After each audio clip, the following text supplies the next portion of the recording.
Despite efforts made by the federal government to improve the situations of roads and traffic in Abuja, residents continue to lament over issues like bad roads, traffic congestion, and robbery, among others. Aside from the daily struggles and restlessness that come with residing in and within a burgeoning city like Abuja, the unabating traffic situation has become a permanent feature on the three major entry and exit routes and other parts of the FCT.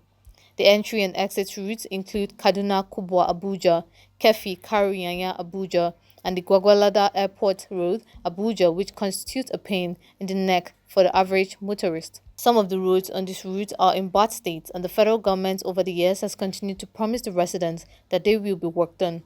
Speaking on the situation of roads in Abuja, the sector commander of the FRSC FCT Zone 7, Samuel Ochi, said, Very good synergy and relationship with the Federal Ministry of Transportation and also with the FCT as far as management of roads in the FCT are concerned. We do what we call road audits on monthly basis, and areas that had flashpoints, that had defects, are always noted during the audit of the roads.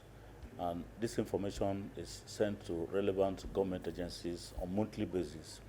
A lot have been responded to by the FCT and the Federal Ministry of Works. We have done a lot of works, noting, for instance, the aspect of the lightening of the FCT. The FCT authority has responded, and you notice that for some time now there have been installation of solar lights in the FCT. That is in response to the earlier audit work that we have done in the FCT. He also pointed out areas like the Zuba interchange that has road challenges and how they've sent letters to the Federal Ministry of Works. We've been having some challenges, which of course we have written and sent to the Federal Ministry of Works. Concerning the Okada ban, the Federal Capital Territory Administration on the 17th of November 2022 commenced the confiscation and crushing of defaulting motorcycles. The move followed a massive raid by the Joint Enforcement Task Team, which took operation in areas like Lokugoma Roundabout, Piwoyi Junction near ShopRite Mall, and the popular Lugbe police signboard along Airport Road. Bike riders are known to be in the habit of attacking enforcement officers too. In reaction to this, the sector commander said, "We have ban on the use of motorcycles in the FCC. What I mean by FCC is the Federal Capital City Center. Of course, the ban had not been extended to the area councils like Buhari, Gwagwalada, and part of Nyanya. They are still allowed to operate in those areas. The Federal Capital Territory Authority had come up clearly to designate areas that they can operate.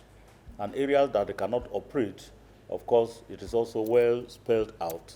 So we know that they are not supposed to operate within the city center, and the enforcement on that is going on. Currently, as I'm speaking to you, we have a joint enforcement with all agencies, including the police, the army, the VIO, the civil defense. All of us are working together to ensure compliance of all motorcyclists that are operating within the city center. So, and we know that it is going to be a question of time that level of compliance will be achieved. Also, concerning the gridlock taxi drivers, popularly known as along, caused on the road of the FCT, the FRSC urged the leadership of Abuja Taxi Drivers Associations to exhibit their commitment to orderliness on roads. This includes the roadside hawkers. To the credit of the FCT authority, recently bus stops were created. For instance, if you look beyond now, we never had one around Beggar Roundabout.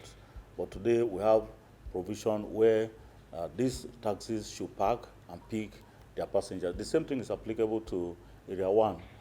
Provision have been made, where cabs can pick their passengers and move on. And it's applicable to quite a number of areas that these provisions have been made. Unfortunately, like you have rightly pointed out, a number of them are not obedient to this. They park indiscriminately, trying to chance one another to get these passengers over and above others. And that is what is causing some gridlock that you see in pockets around the FCT. Our enforcement is going on, If you look at the nature of our deployment, we deploy to take cognizance of these places to make sure that deterrent is shown to these offenders. So you see what we call deployment on visibility. We have, for instance, a patrol team that is permanently stationed around the beggar roundabout. We also have it at Area 1 and in some other areas to serve as deterrent to those that come in to park discriminately to pick passengers, and that level of enforcement will continue. The banning of roadside hawkers, it is one of the distractions that is seen on the highway, where you are selling along with traffic. It is going to cause traffic congestion and to a large extent cause road traffic crashes. Of course, it is within the purview of other agencies of government to ban hawking on the highway. We know that it is not officially allowed. People are doing it. We call on relevant agencies like the AEBP in the FCT to ensure that these menaces are cleared from the highway, because they have also been responsible for a lot of crashes on the highway. We will continue to work along with all these other agencies so that all the things that cause distraction on the highway are removed from the highway.